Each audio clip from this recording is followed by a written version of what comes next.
दोस्तों, बीजेपी के लिए एक बड़ी मुसीबत आ गई है।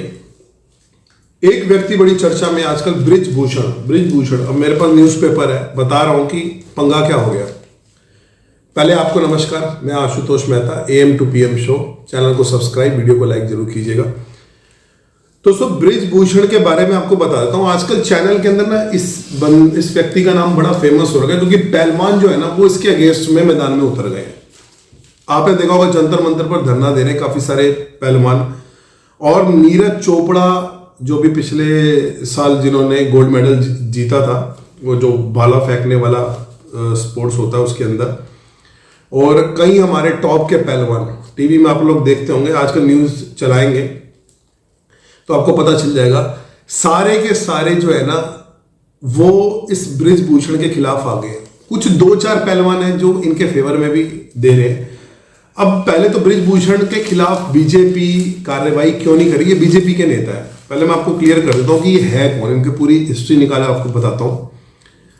यह ब्रिजभूषण सिंह की मुश्किलें तब बढ़ी थी जब ये मुद्दा जनवरी में उठा था।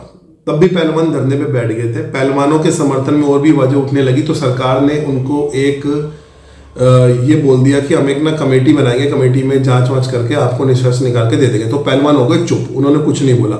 उसके बाद में जब कमेटी की रिपोर्ट आई तो पहलवान उससे संतुष्ट नहीं हो, उसके बाद में वो दोबारा बैठे। इसमें पंगा ये कि कुछ 2 लेडीज जो पहलवान है, उन्होंने अपने ऊपर हुए यौन शोषण को लेके ना काफी सारी चीजें बता दी है। उन्होंने बताया कि ऐसा हर किसी के साथ होता रहता है, पर लोग डर के मारे सामने आते नहीं है फ्रंट पे, और उनके साथ में ये 8-10 साल से ये चीज हो रही है।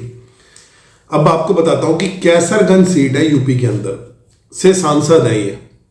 वह 3 अलग अलग संसदीय क्षेत्रों से जीत चुके हैं। ये जो ब्रिजभूषण है, इनके बारे में बता रहा हूं। 2024 के लोकसभा चुनाव में भी ये जीत चुके हैं। ब्रिजभूषण 91, 98, 99 में गोंडा से जीते थे, और 2004 में बलरामपुर। ठीक है।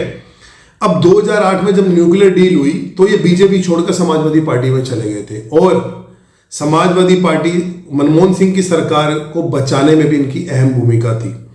पार्टी बदलने के बाद उन्हें जन समर्थन में कमी नहीं आई। 2009 में सपा में रहकर भी कैसरगंज सीट से जीत गए। मतलब आप ये सोचिए, बीजेपी से लड़े 4 बारी, जीते, उसके बाद में पार्टी चेंज कर दी, उसके बाद में भी पॉपुलैरिटी में कोई कमी नहीं आई। मोस्टली होता क्या कि जैसे बंदा चेंज कर देता पार्टी, तो वोटर जो होता है वो कई बार समझदार होता है, तो बोल देता है कि यार ये तो उस पार्टी में चला गया, वोट नहीं मिलता। बट ऐसा हुआ नहीं, वहां से भी जीत के आ गए।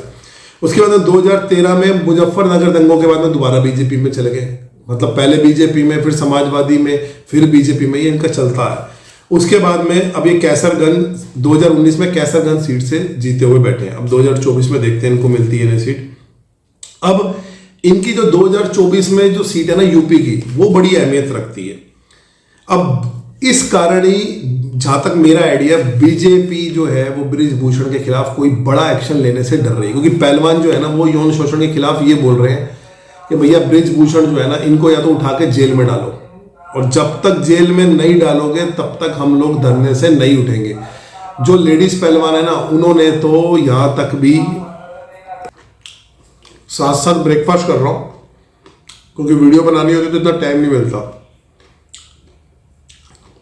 जो लेडीज पहलवान है, उन्होंने तो ये स्टेटमेंट दे दिया है कि हमें तो ये भी लग रहा है कि कहीं ये व्यक्ति हमें जान से ना मरवा दे, क्योंकि सत्ता के अंदर है, पावर पूरी है, और काफी दबदबा है, पुराने हैं। मतलब ऐसा भी नहीं है कि आज के, 30 साल पुराने हैं, और यूपी के अंदर दबदबा है। सबसे बड़ी बात, यूपी का आपको पता ही है।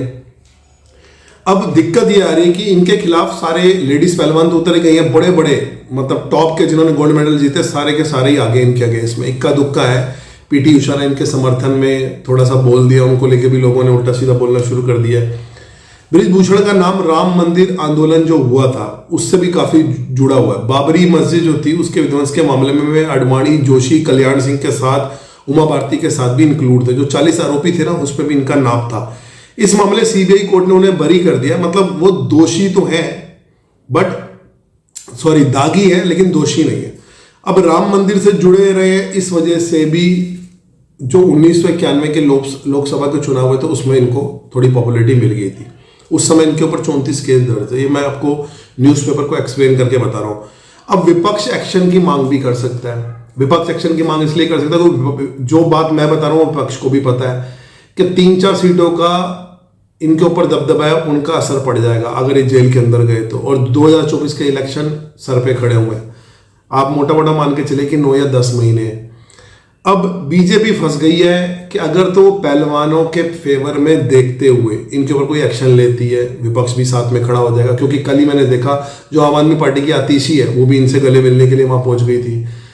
अब धीरे धीरे आपको सुनने को मिलेगा और लोग भी आ रहे हैं। अभी लेटेस्ट में बताता हूँ, राकेश टिकैत भी आ गए इनके समर्थन में, उन्होंने भी अपना एक पत्ता खोल दिया कि भाई पहलवान सही है। मतलब हर कोई ना जो सत्ता में होता है उसके अगेंस्ट में जहां कोई मौका मिलता है ना वहां अपने पत्ते बिछाने की कोशिश करता है। आपने किसान आंदोलन में देख ही लिया था, हर बंदा था साथ में, जो गवर्नमेंट कहेगी उसके अगेंस्ट में खड़ा जरूर मिलेगा आपको।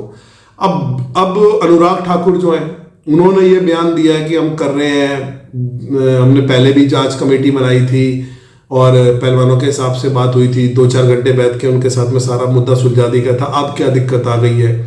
पहलवान ये कह रहे हैं कि अनुराग ठाकुर तो हमारा फोन ही नहीं उठाते, बात ही कोई नहीं करता।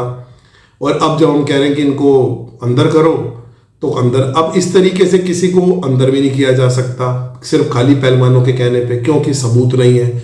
और हमारे यहाँ जो कानून है वो सबूतों के आधार पर चलता है। आप जो मर्जी बोलते रहिए किसी के बारे में कि इसने ये किया, इसने वो किया, इसने मर्डर किया, पर कानून जो है उसकी आंख पे एक पट्टी सी बंधी होती है। आपने देखा होगा मूवी में दिखाते हैं कि कानून अंधा है। अब कानून को सबूत चाहिए, सबूत किसी पहलवान के पास में प्रॉपर है नहीं, लाइव सबूत कि किसी ने रिकॉर्डिंग कर रखी हो, किसी ने कुछ कर रखा हो। सब बस अब आरोप प्रत्यारोप का मामला चल रहा है। वो कह रहे हैं कि मैं तो आत्महत्या कर लूंगा, मेरे ऊपर कोई वो नहीं है, इस तरीके से तो मैं मरना बेहतर समझता हूँ। अब मैं तो ये सोच रहा हूँ जब इतने आरोप लग गए हैं तो अब इस्तीफा दे दो।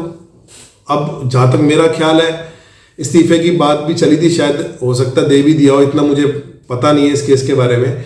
बट लेटेस्ट में आपको बताऊं कि पहलवान एक चीज पे अड़ गए, वो ये कह रहे हैं इसको जेल में डालो, जब तक ये जेल में नहीं जाएगा तब तक तो हम तो धरना खत्म नहीं। अब इस चक्कर में हो क्या रहा है, जंतर मंतर में अगर आप जाके देखेंगे तो आपको सैकड़ों पहलवान बैठे मिल जाएंगे, धीरे धीरे करके और भी उनके सपोर्ट में आते जा रहे हैं। जो भी टॉप के हमारे पहलवान है जो गोल्ड मेडल लेके आए वो सब आते जा रहे हैं।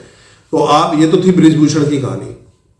आपकी अगर इस बारे में कोई राय है तो कमेंट्स बॉक्स में लिख के जरूर बताइएगा। दोस्तों वीडियो को ना शेयर और लाइक जरूर कर दीजिए करेगा, और चैनल को सब्सक्राइब और बेल का बटन।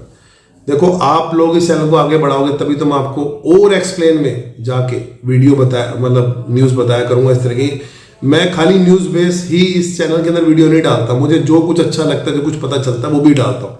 इस चैनल से जुड़े हुए कई चैनल भी मैं और बनाने की कोशिश कर रहा हूँ, बट पहले थोड़ा इसको गति मिल जाए, मतलब इसका टायर थोड़ा लड़ना शुरू हो जाए, फिर नेक्स्ट पे ध्यान देंगे। बाकियों पे भी काम चल रहा है, फील्ड अलग अलग बना लेंगे। इसमें ज़्यादातर थोड़ा जोर रहता है पॉलिटिक्स का, AM to PM शो पे, या फिल्म जगत से जुड़ी कोई न्यूज़ आती है उससे। तो मिलते हैं नेक्स्ट वीडियो में, धन्यवाद।